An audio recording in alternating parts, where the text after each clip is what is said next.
ಹೇಳಿ. ನಮಸ್ಕಾರ ಎಲ್ಲ ನನ್ನ ಆತ್ಮೀಯ ಚಾಲಕ ಮತ್ತು ಮಾಲೀಕ ಬಂಧುಗಳಿಗೆ. ಈ ವಿಡಿಯೋದ ವಿಚಾರ ಬೆಂಗಳೂರು ನಗರದ ಪೊಲೀಸ್ ಆಯುಕ್ತರಿಗೆ ನೇರವಾಗಿ ದಯಮಾಡಿ ನಾವು ನಿಮ್ಮ ಸಹಕಾರ, ನಿಮ್ಮ ಇಲಾಖೆ ಸಹಕಾರ ಕರ್ನಾಟಕ ಕನ್ನಡ ಚಾಲಕರಿಗೆ ಬೇಕು ಅಂತ ನಾವು ಕರ್ನಾಟಕ ಚಾಲಕರ ಯೂನಿಯನ್ನಿಂದ ಮನವಿ ಮಾಡಿಕೊಳ್ತಾ ಮುಂದುವರೆದ ಭಾಗವಾಗಿ ತಮಗೆಲ್ಲ ಗೊತ್ತಿದೆ, ಇವತ್ತು ಆಟೋ ವೃತ್ತಿಯಲ್ಲಿ 70% ಭಾಗ ಅನ್ಯ ರಾಜ್ಯದಿಂದ ಮತ್ತು ಅಕ್ರಮವಾಗಿ ನುಸುಳಿ ಬಂದಂತಹ ಕೆಲವು ಚಾಲಕರು ಆವರಿಸ್ಕೊಂಡಿದ್ದಾರೆ.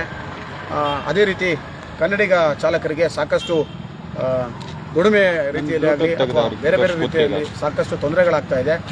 ಹಾಗಾಗಿ ನಾನು ಈ ವಿಡಿಯೋ ಮುಖಾಂತರ ಪೊಲೀಸ್ ಆಯುಕ್ತರಿಗೆ ಮನವಿ ಮಾಡಿಕೊಳ್ತೀನಿ, ತಮ್ಮ ಇಲಾಖೆಯ ಸಂಪೂರ್ಣ ಬೆಂಬಲ ನಮ್ಮ ಕರ್ನಾಟಕ ಕನ್ನಡಿಗ ಚಾಲಕರಿಗೆ ಬೇಕು ಅಂತ ಕೇಳ್ಕೊಳ್ತೀನಿ. ಯಾಕೆ ಅಂತಂದರೆ ನೋಡಿ, ಕರ್ನಾಟಕದಲ್ಲಿ ಕನ್ನಡಿಗರು ಬದುಕಲಿಕ್ಕೆ ಆಗ್ತಾಯಿಲ್ಲ. ದಿನನಿತ್ಯ ಸಾಕಷ್ಟು ತೊಂದರೆಗಳು ನಮ್ಮ ಚಾಲಕರಿಗೆ ಮತ್ತು ಮಾಲೀಕರಿಗೆ ಆಗ್ತಾಯಿದೆ. ಯಾಕೆಂದರೆ ಒಂದು ರೀತಿಯಲ್ಲಿ ಅಗ್ರಿಗೇಟರ್ ಮಾಫಿಯಾದ ತೊಂದರೆ, ಇನ್ನೊಂದು ರೀತಿಯಲ್ಲಿ ಸರ್ಕಾರ ಅಥವಾ ಸಾರಿಗೆ ಇಲಾಖೆಯಿಂದ ಏನು ನಿರ್ದೇಶನ ಆಗ್ತದೆ ಆ ನಿರ್ದೇಶನದ ಪ್ರಕಾರ ಅಗ್ರಿಗೇಟರ್ ಸಂಸ್ಥೆಗಳು ನಡ್ಕೊಳ್ಳದೇ ಇರೋದು ಒಂದು. ಎರಡನೇದು, ಇವತ್ತು ನಮ್ಮ ಚಾಲಕರಿಗೆ ದುಡಿಮೆ ಕಡಿಮೆ ಆಗಿದೆ. ಇದಕ್ಕೆ ಕೆಲವು ಬೇರೆ ಬೇರೆ ರೀತಿಯ ಕಾರಣಗಳಿದೆ. ಅದರಲ್ಲಿ ಬಹುಮುಖ್ಯವಾಗಿ ಅಂತಾರಾಜ್ಯಗಳಿಂದ ಬಂದಂತಹ ಕೆಲವು ಜನಗಳು ಕರ್ನಾಟಕದಲ್ಲಿ ಆಟೋ ಚಾಲಕರ ವೃತ್ತಿಯನ್ನು ನಡೆಸ್ತಾ ಇರೋದು ಇದು ಸಂಪೂರ್ಣವಾಗಿ ನಿಯಮಬಾಹಿರವಾಗಿದೆ. ತಮಗೆಲ್ಲ ಗೊತ್ತಿದೆ, ಒಂದು ಅಗ್ರಿಗೇಟರ್ ಸಂಸ್ಥೆಯಲ್ಲಿ ಕೆಲಸ ಮಾಡಬೇಕು ಅಂದರೆ ಪೊಲೀಸ್ ವೆರಿಫಿಕೇಷನ್ ಅನ್ನೋದು ಸರ್ಟಿಫಿಕೇಟ್ ಒಂದು ನಿಯಮ ಕಂಪಲ್ಸರಿ ಇದೆ. ಅದು ಪ್ರಾಮಾಣಿಕವಾಗಿ ನಿಮ್ಮ ಇಲಾಖೆ ಕೊಡ್ತಾ ಇದೆ ಅಂತ ನಾವು ಭಾವಿಸ್ತಾ ಇದ್ದೀವಿ. ಅದರಲ್ಲಿ ಅಕ್ರಮ ನಡೆದಿದ್ದರೆ ಮುಂದಿನ ದಿನಗಳಲ್ಲಿ ನಾವು ಅದರ ವಿರುದ್ಧ ನಾವು ನ್ಯಾಯಾಲಯಕ್ಕೆ ಹೋಗ್ತೀವಿ. ಆಲ್ರೆಡಿ ನಮ್ಮ ಬಳಿ ಕೆಲವು ದಾಖಲೆಗಳಿದೆ, ಅದನ್ನು ಕೂಡ ಶೇಖರಣೆ ಮಾಡ್ತಾ ಇದ್ದೀವಿ. ಮುಂದಿನ ದಿನಗಳಲ್ಲಿ ಇನ್ನಷ್ಟು ದಾಖಲೆಗಳನ್ನು ತಗೊಂಡು ನಾವು ನ್ಯಾಯಾಲಯದ ಮೊರೆ ಹೋಗಬೇಕಾಗ್ತದೆ. ಮತ್ತು ನಾನು ಮೊದಲೇ ಹೇಳ್ದಂಗೆ ಪೊಲೀಸ್ ಇಲಾಖೆಯ ಸಂಪೂರ್ಣ ಬೆಂಬಲ ನಮಗೆ ಬೇಕಾಗ್ತದೆ. ಮುಂದಿನ ದಿನಗಳಲ್ಲಿ ಕರ್ನಾಟಕ ಚಾಲಕರ ಯೂನಿಯನ್ನಿಂದ ಬೆಂಗಳೂರು ನಗರದಲ್ಲಿ ಇರುವಂತಹ ಅನ್ಯ ರಾಜ್ಯದವರು ಅಥವಾ ಅಕ್ರಮವಾಗಿ ಬಂದಿರುವಂಥವರ ವಿರುದ್ಧ ದೊಡ್ಡ ಮಟ್ಟದ ಹೋರಾಟವನ್ನು ಮಾಡ್ತೀವಿ. ನಾನು ಚಾಲಕರಿಗೆ ಕಾನೂನಾತ್ಮಕವಾಗಿ ಅವರಿಗೆ ಕೆಲವೊಂದಷ್ಟು ವಿಚಾರಗಳನ್ನು ತಿಳಿಸಿದ್ದೀನಿ. ಆ ವಿಚಾರಗಳದಂತೆ ಕಾನೂನಾತ್ಮಕವಾಗಿ ಅವರು ಹೋರಾಟ ಮಾಡಲಿದ್ದಾರೆ. ಅದಕ್ಕೆ ತಮ್ಮ ಇಲಾಖೆ ಮತ್ತು ತಮ್ಮ 112ಗೆ ಬರುವಂಥ ಕರೆ, ನಮ್ಮ ಚಾಲಕರಿಂದ ಯಾವುದೇ ರೀತಿಯಾದಂಥ ಕರೆ ಬಂದಾಗ ಸ್ಥಳಕ್ಕೆ ತಮ್ಮ ಪೊಲೀಸ್ ಇಲಾಖೆಯವರು ಏನು ಇವತ್ತು ನೀವು ನಿಯೋಜನೆ ಮಾಡಿದರೆ ಹೊಯ್ಸಳ ವಾಹನಗಳು ಹೋಗಬೇಕು. ನಮ್ಮ ಕನ್ನಡಿಗ ಚಾಲಕರು ಕೊಡುವಂಥ ದೂರನ್ನ ಖಂಡಿತವಾಗಲೂ ಸ್ವೀಕಾರ ಮಾಡಿ ಸ್ಥಳೀಯವಾದಂತಹ ಪೊಲೀಸ್ ಠಾಣೆಯಲ್ಲಿ ಏನು ಇವತ್ತು ಅಕ್ರಮವಾಗಿ ಆಟೋ ಓಡಿಸ್ತಾ ಇರುವಂತಹ ಅವರೆಲ್ಲ ಅಕ್ರಮನೇ, ಅವರೆಲ್ಲ ಯಾರೂ ಸಕ್ರಮರಲ್ಲ. ನೋಡಿ, ಇಲ್ಲಿರೋರೆಲ್ಲ ಸಕ್ರಮವಾಗಿರುವಂಥವ್ರು. ಇವರ ಬಳಿ ಎಲ್ಲ ದಾಖಲೆಗಳು ಕರ್ನಾಟಕದಲ್ಲಿರುವಂತಹ ಸಾರಿಗೆ ನಿಯಮದ ಪ್ರಕಾರ, ನಿಮ್ಮ ಪೊಲೀಸ್ ಇಲಾಖೆ ಪ್ರಕಾರ ಎಲ್ಲವೂ ಇದೆ. ಆದರೆ ಅಕ್ರಮವಾಗಿ ಬಂದಿರುವಂಥವರು ಇವತ್ತು ಇಲ್ಲಿ ಆಟೋ ವೃತ್ತಿಯನ್ನು ಮಾಡ್ತಿದ್ದಾರೆ. ಅವರ ವಿರುದ್ಧ ನೇರಾನೇರವ ಕ್ರಮ ಆಗಲೇಬೇಕು. ಯಾಕಂದರೆ ಅವರು ಇವತ್ತು ಬಹುಸಂಖ್ಯಾತರು, ನಾವು ಅಲ್ಪಸಂಖ್ಯಾತರಾಗೋಗ್ಬಿಟ್ಟಿದ್ದೀವಿ. ಇದಕ್ಕೆ ತಮ್ಮ ಇಲಾಖೆಯ ವೈಫಲ್ಯನೂ ನೇರ ಕಾರಣ ಅಂತ ನಾನು ಹೇಳ್ತೀನಿ. ನಾನು ಹೇಳಿದಲ್ಲ, ಅದಕ್ಕೆ ದಾಖಲೆಗಳು ನಮ್ಮ ಬಳಿ ಇದೆ.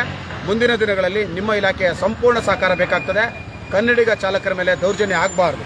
ಯಾರು ಅಕ್ರಮವಾಗಿ ಬಂದಿದ್ದಾರೆ ಅವರ ದಾಖಲೆಗಳನ್ನ ಸಂಪೂರ್ಣವಾಗಿ ತಮ್ಮ ಇಲಾಖೆ ಏನು ನಮ್ಮ ಚಾಲಕರು ಎಲ್ಲಿ ಸಮಸ್ಯೆ ಆಗಿದೆ ಅಲ್ಲಿ ಆ ಸ್ಥಳದಲ್ಲಿ 112ಕ್ಕೆ 112ಗೆ ಕರೆ ಮಾಡ್ತಾರೆ. ಅಲ್ಲಿಗೆ ಸಂಬಂಧಪಟ್ಟಂಥ ಪೊಲೀಸ್ ಠಾಣೆಗೆ ಹೋದಾಗ ಬರವಣಿಗೆಯಲ್ಲೇ ಸವಿತಾ ಕೊಡ್ತಾರೆ. ಬರವಣಿಗೆಯಲ್ಲೇ ಕೊಡಲಿಕ್ಕೆ ಹೇಳಿದ್ದೀನಿ, ಅದನ್ನು ಅವ್ರು ಕೊಡ್ತಾರೆ. ಅದನ್ನು ಸ್ಥಳೀಯ ಪೊಲೀಸ್ ಠಾಣೆಯ ಅಧಿಕಾರಿಗಳು ಆ ದೂರನ್ನು ಸ್ವೀಕಾರ ಮಾಡಿ ಯಾರು ಅಕ್ರಮವಾಗಿದ್ದಾರೆ, ಏನೇನು ಕಾನೂನು ಬಾಹಿರವಾಗಿದೆ ಆ ವಾಹನಗಳ ಮೇಲೆ ಕ್ರಮ ಆಗಬೇಕು ಮತ್ತು ಆ ಅಕ್ರಮವಾಗಿ ಬಂದಿರುವಂಥವ್ರ ಮೇಲೆ ಕಾನೂನು ಕ್ರಮ ಆಗಬೇಕು ಅಂತೇಳಿ ಈ ವಿಡಿಯೋ ಮುಖಾಂತರ ತಮ್ಮ ಪೊಲೀಸ್ ಇಲಾಖೆಗೆ ನಾನು ಮನವಿ ಮಾಡಿಕೊಳ್ತೀನಿ.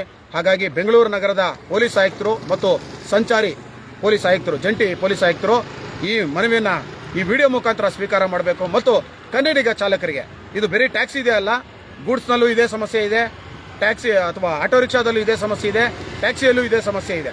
ಇದೆಲ್ಲದಕ್ಕೂ ನಾವು ಪ್ರತಿಯೊಂದನ್ನು ನಾನು ಹೇಳ್ದಲ್ಲ ಮನವಿ ಪತ್ರಗಳನ್ನ ಇಟ್ಕೊಂಡು ತಮ್ಮ ಕಚೇರಿಗೆ ಬರಲಿಕ್ಕೆ ತಯಾರಿಲ್ಲ ಸ್ವಾಮಿ. ಯಾಕಂದರೆ ವಿವಿಧ ಭಾಗಗಳಲ್ಲಿದೆ. ತಮ್ಮ ಇಲಾಖೆಯಲ್ಲೂ ಅವ್ರಿಗೂ ಕೂಡ ಒತ್ತಡ ಆಗೋದು ಬೇಡ ಅಂತೇಳಿ ನಾವು ಈ ಒಂದು ರೀತಿಯ ಒಂದು ವಿಶಿಷ್ಟವಾದ ಹೋರಾಟವನ್ನು ಪ್ರಾರಂಭ ಮಾಡಿದ್ದೀವಿ. ಅದಕ್ಕೆ ತಮ್ಮ ಇಲಾಖೆ, ಯಾಕಂದರೆ ಯಾವ್ಯಾವ ಸ್ಥಳದಲ್ಲಿ ಏನೇನಾಗ್ತಿದೆ ಅಂತ ಅವಾಗ ನಿಮಗೆ ಮಾಹಿತಿ ಬರುತ್ತೆ. 112 ಕರೆ ಬಂದು ಇಂಥ ಪೊಲೀಸ್ ಠಾಣೆ ವ್ಯಾಪ್ತಿಯಲ್ಲಿ ಹಿಂಗಾಗ್ತಿದೆ ಅಂದಾಗ ಆ ಸ್ಥಳದಲ್ಲಿರುವಂಥ ಪೊಲೀಸರಿಗೆ ಆ ಸಮಸ್ಯೆ ಬಗ್ಗೆ ಅರಿವಾದಾಗ ಅವ್ರಿಗೂ ಕೂಡ ಒಂಚೂರು ಅನುಕೂಲ ಆಗುತ್ತೆ, ಕೆಲಸ ಮಾಡಲಿಕ್ಕೆ ಸುಲಭ ಆಗುತ್ತೆ ಅನ್ನೋ ಒಂದು ಕಾರಣದಿಂದ ನಾವು ಈ ಹೋರಾಟವನ್ನು ಪ್ರಾರಂಭ ಮಾಡಿದ್ದೀವಿ.